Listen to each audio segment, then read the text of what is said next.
I record, wait. Okay. Okay, so here we go. So this series is about different people coming together who are in performing arts or therapeutic arts, and I just want the series to be talks with different people that I've met so far and have really connected. And you are one of the people that I really connected, and instantly, like the first day we met itself, we spoke a lot about these things, and so I'm really glad to have here Celeste. Let us start by introducing ourselves. So you go first. You can introduce yourself. Hi. So first of all, good morning, good evening, good afternoon, wherever in the world you are. I am actually at the moment in Pokhara, Nepal, and my name is Celeste. I am originally from South Africa, but I live permanently in Malaysia now. But currently I am traveling the world, so my home is wherever I lay my head. Ah, yes, and I'm Maithily. I am based in Pune right now. I'm a yoga teacher and I was a dancer for quite a long, so we kind of connected on that and had a really interesting conversation. So I just wanted to ask a few questions about your journey as a dancer. So if you can tell us where it all started and your experience basically. Okay, yes. So I used to be a dancer. I started off as a classical ballet dancer, but then I went into contemporary dance, jazz dance, modern dance, well, whatever kind of dancing, because as a dancer, when you work with a choreographer, you have to just take on whatever genre the choreographer is choreographing in. So I started at the age of 2 because my mother and father both were dancers, not professional, but they loved dancing, social dance. And my sister was a ballet dancer. She's 9 years older than me. And one day there was no babysitter at home, and she took me with her to class. I was only 2. And apparently, because I don't remember, I just started dancing. So I've always danced. I don't remember like when some people can remember the first day in class. I don't have that because as far as I'm concerned, I've always been able to dance. Like when you walk, as far as you are concerned, you've always walked. Your parents will tell a different story. Oh, I see. Very nice. So it came naturally to you. Like you didn't have to, go to a class and then learn it and do it. You were in the natural process of it as a kid, how we dance, we started dancing, and Sorry, that's where the sorry, journey. sorry. Your sound, I cannot Oh, hear. can you Yeah, it keeps breaking up. can you hear me? No, and you have to sit more this way to come this side because you can edit this out. Come this side. Yeah, you have to sit more this way. Yes, yes. Okay. Is it clear now? Yeah, it's clearer. Yeah, yeah. Okay. You So just have it to came edit that. naturally to you. Yeah.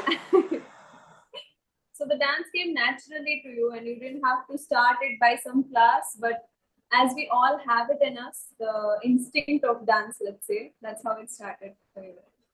And so, how long has this journey been for you? Like, how long have you been? And what all places, let's say, I remember you telling me where you used to travel with dancing, with your team, you travel and perform to places. So, can you tell us more about that? Like, as a professional artist on the stage, how was that for you? Okay, yeah. So although I started like in a very organic way, I then went into formal training because I always stress on the importance of formal training if you want to be a professional dancer. It's not Yeah. TikTok dancing or YouTube dancing. You have to go for class. So I spent from the age of my first examination. I started late with exams because long story, apartheid in South Africa, so non-whites were not allowed to take ballet exams. But I was still being formally trained from the age, let's say from the age of 4, but I was not doing exams. My first exam I did do so I was first Cecchetti ballet trained, no formal exams, but I went to through all the classes, grade 1, grade 2, grade 3, grade 4. My first formal exam was pre-elementary Royal Academy of Dance syllabus. And I went all the way up to solo series, which is like a master's degree in ballet. And then I got into, while I was doing that, I was in the Johannesburg Youth Ballet Company, represented South Africa in the youth festivals that were held in like Israel, in Europe. Again, because of apartheid sanctions, certain countries we couldn't go to, but I used to go overseas, traveled a lot with the company. And then when I was at university, I went to the University of Cape Town. I was in their ballet school studying ballet, teaching as a teacher. But I was also in the youth company. And of course, with that youth company, I traveled nationally. Then I got into the actual ballet company, which was called Cape Ballet Company. And I stayed with that company. And that time South Africans were not allowed to travel overseas. It's only when I stopped dancing ballet, I went into commercial dance, as it's called. That's when I started being able to travel. So I would go wherever. I used to go to wherever it was allowed. Taiwan, Hong Kong, Indonesia. Where else did we go? During that time. But then afterwards, I went to the US. I went to Europe. As time went by. And then I expanded into, like I say, a contemporary, modern.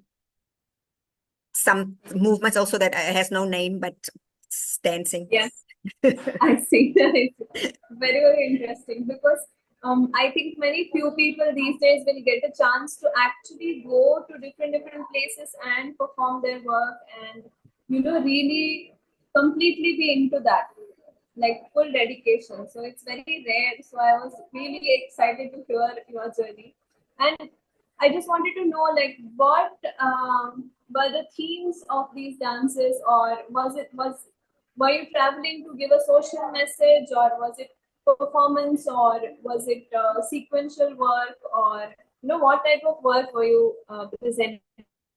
What Okay, yeah. was it your own choreography or yeah? Okay, it was different depending on the stages of my life because I'm very old already. So like when I was just a dancer, I had to follow the company wherever we went. And then of course I was performing what they choreographed or their kind of works. But when I had my own company, because I'm also a choreographer, director and producer, then I produce my own kind of work and I take my work to different places. And although I prefer to do long length works and I prefer theater work. I don't really like, I mean, not really don't like, but I mean, commercial dancing is very good because there's a lot of money in it. But when it comes to my passion, I prefer the theater because there's more art to it. And I don't know, it just has a different feel to it. Yeah, I see. And like being so passionate towards dance, which is which takes you everywhere, like you said, and it was a big part of your life. So how would you say that it affected you as a person, like as a person who is growing up with dance, or physically, mentally, spiritually? How did it affect you really, or what impact it made on you? Okay, so physically, it affected me. It made me very self-aware of my body, but in a positive way, because it made me eat properly, take care of my body, because my body is my tool. And then it also gave me a sense of what is the word? Self-worth and value. My body was very valuable, so I was not just dishing it out freely like to any Dick, Tom, and Harry. So to come into my space, it was very. It's like it was kind of like an honor because it's so valuable to me. And then again, when you're a professional dancer, your body is actually insured because it's your tool, so it has to get insured. So if you get hurt, you get compensated. And it also made me very physically, mentally, I was very confident. Dance made me very confident because with dance, I was able to be expressive. So maybe I cannot express myself verbally, but visually I could. And because of this, I was very confident. I never had issues with, I don't like my body. Other people had issues with my body. Oh, you're too short, or your turnout is not at 180 degrees, your hip flexors are not flexible enough. They had issue with my body. Your feet, your insteps are not high enough, your arches are not high enough. It didn't bother me. I was confident within my body. Yeah. Like mentally, I said it made me confident as a human being, just as a woman. I was very confident. I knew how to carry myself. And spiritually, I think it's very humbling. It made me humble because, I know that the talent I have is God given. It's not something that you cannot inherit talent. And so every time I danced and people loved what I did and came and told me that they did and were like, wow, I was very humbled because I know it's not me. That movement or that being that you saw going around, moving around on stage made you feel good. It's not, that talent comes from somewhere else. I'm just the medium, that Yeah. it flows through me. Yeah. So that's how it. Yeah. I see. A very good point you made about the physically, how it made you feel. Like you just naturally take care of your body more, of your mental health also more, because Mhm. and I feel like from a yoga perspective also, I would say that treating your body as if it's a, they'll say that your body is the temple. Mhm. So treating it as a place of God or a tool that takes you close towards your spiritual self also is very, very important. And that's where the self-love or the self-care or the self-esteem also comes from, right?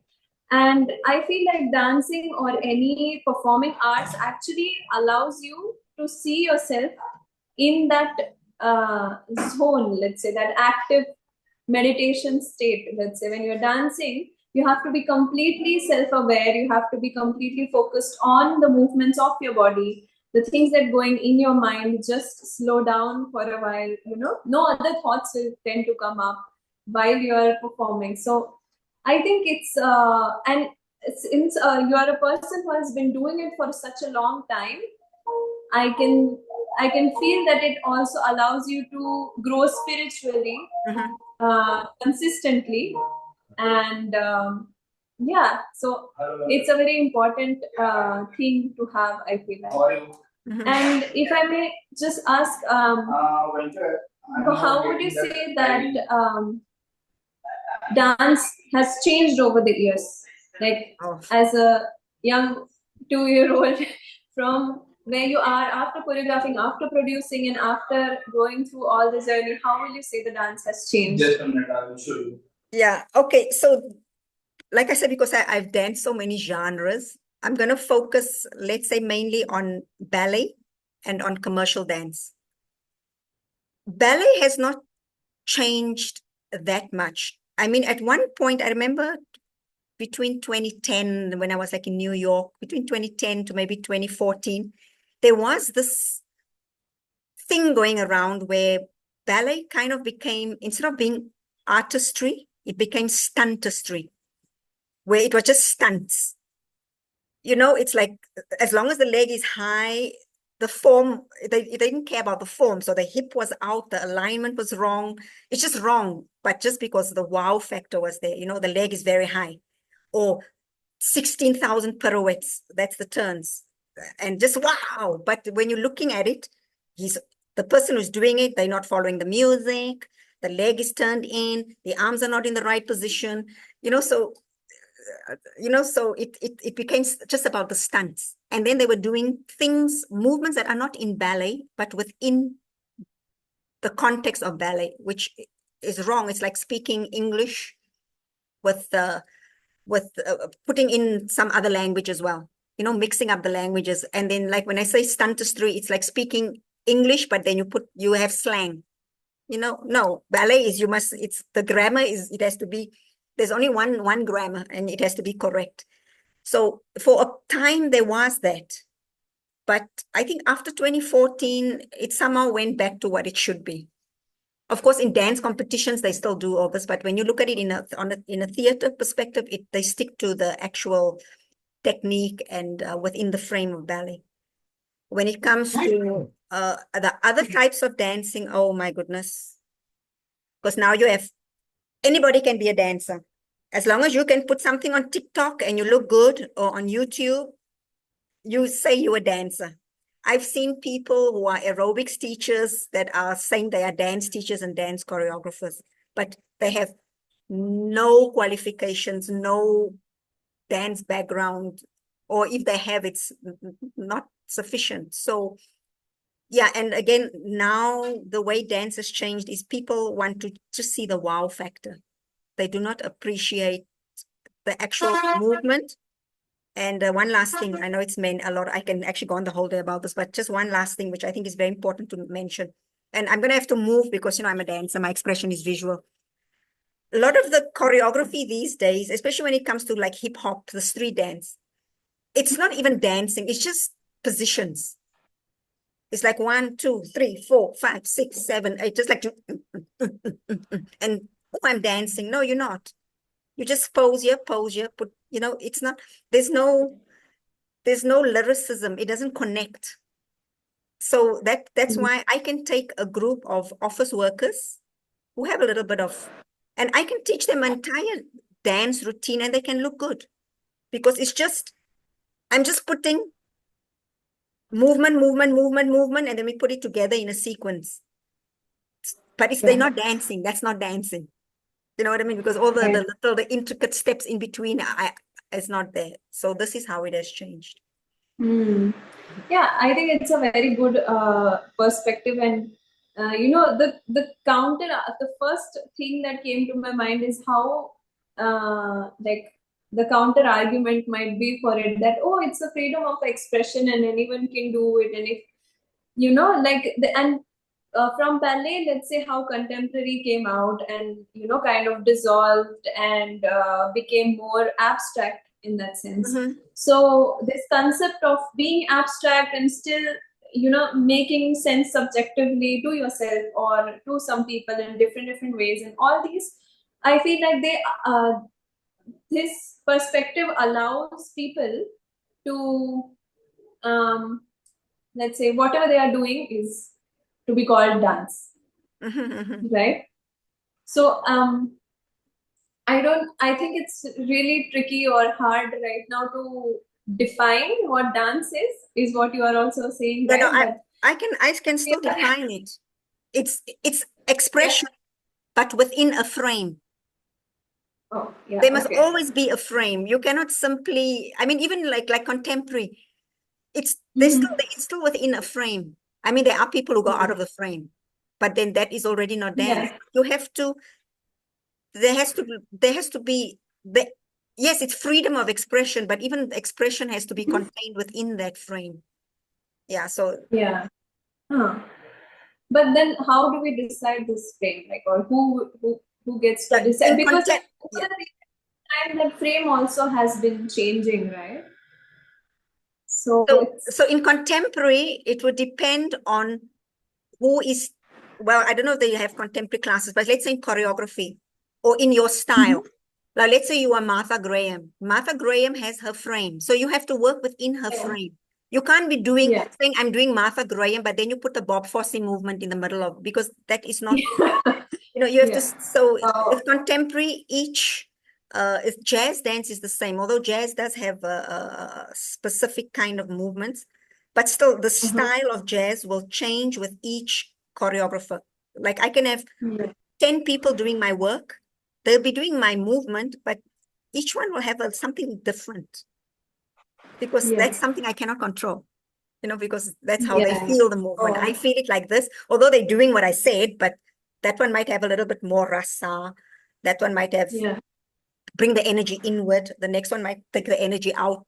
But when you look like it, a perfect example would be Michael Jackson.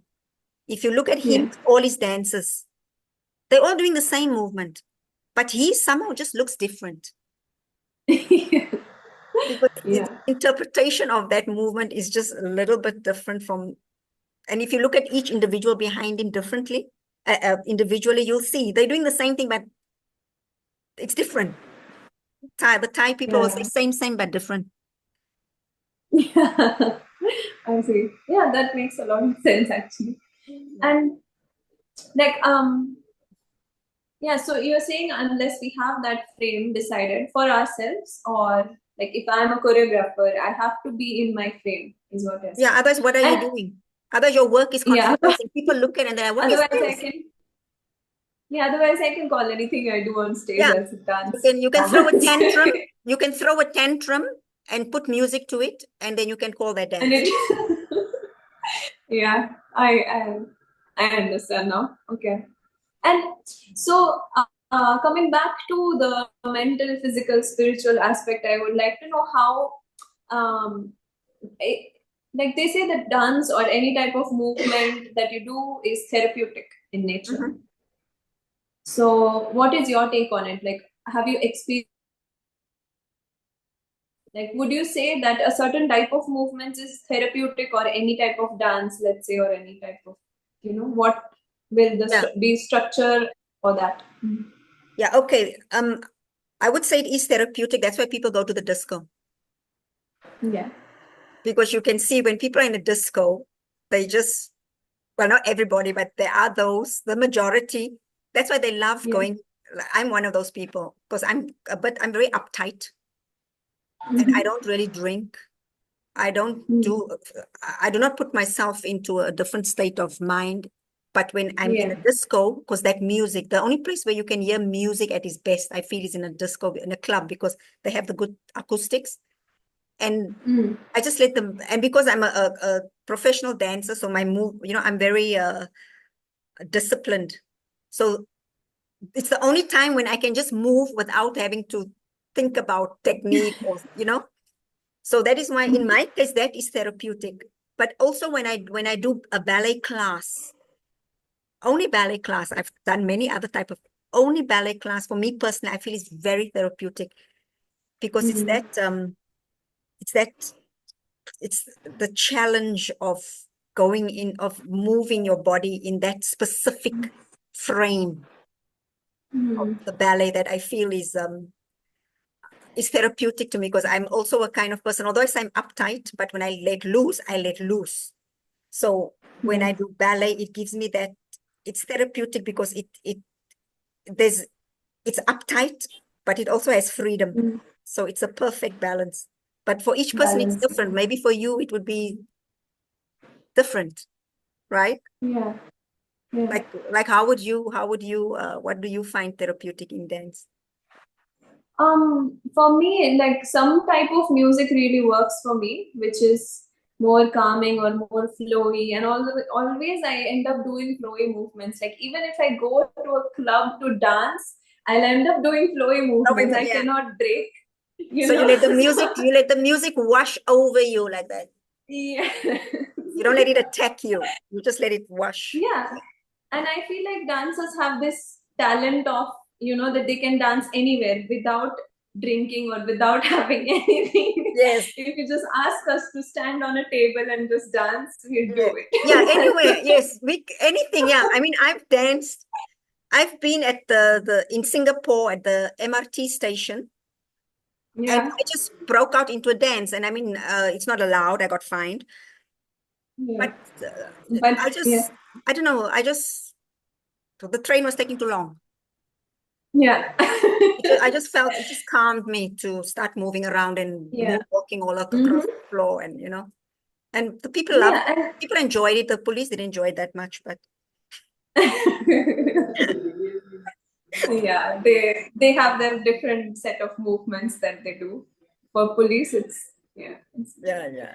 but yeah, I feel like I mean it was like a coping mechanism for me for a long time. As a teenager, let's say whatever I'll go through, if I'm insecure about my body, I'll dance it out. If I'm, stressed, or how kids naturally start moving their body when they're upset or when they are unhappy, or when, as a kid also, we start moving our body, we start shaking it off, and we Yeah, start that's why they throw doing those tantrums. movements. And That's why children throw yeah, tantrums, because it's a way of yeah, releasing the tension. releasing that, yeah.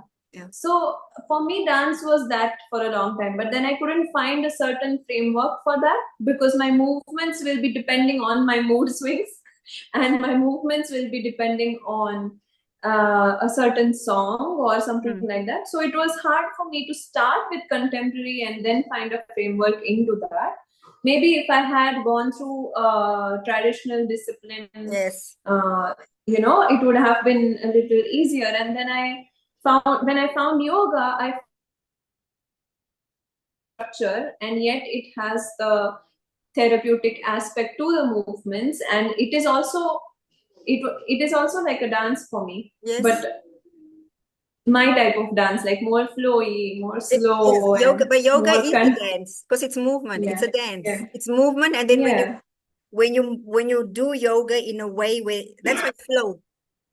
Mm. When you flow yoga, when you do like the Yeah, flow yoga, because flow is rhythm. yeah, Rhythm yeah, is dancing. yeah. Yeah. So that's why a lot of Oh, dancers really enjoy yoga, not because of so much because of the postures, but just that but feeling of because of the connecting one movement into the next movement, flowing from one movement into the yeah, next. yeah, and it just brings out so much body awareness, and the breath work also gets combined with it, and it's just, yeah, everyone should experience that, And I I find feel with like. yoga, for me, because as a dancer, especially ballet, Mm-hmm. jazz probably a little bit, but especially ballet, because all the movement comes from effort, from Yeah. force. And then in yoga, I remember when I started yoga, it was very hard because nothing is forced. It has to, Yeah. you have to be in the It's just, moment and then you have to do it. It's not like, yeah. okay, 1, 2, 3, pop. Yeah, it's Yeah. because if when you apply, Like, I apply the ballet technique to it or the ballet way of getting into a movement, I always fail.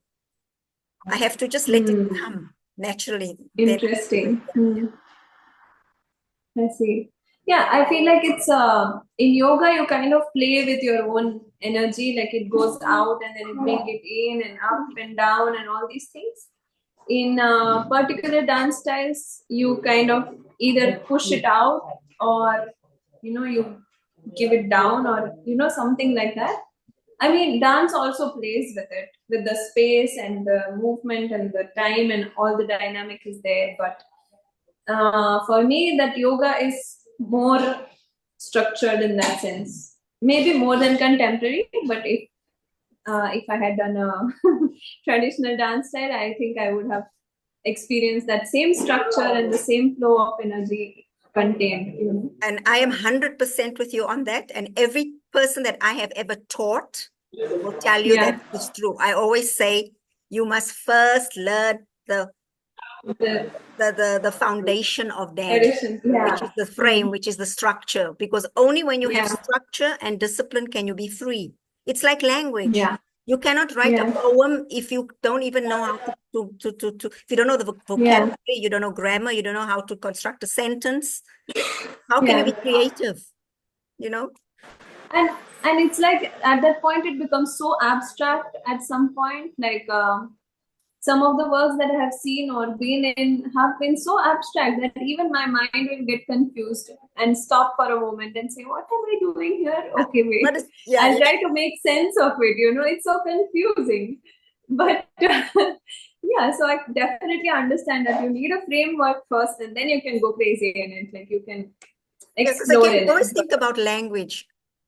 Yeah, yeah, Dance is a yeah, language, so it has to be understood, or at least it yeah. must be able to be interpreted.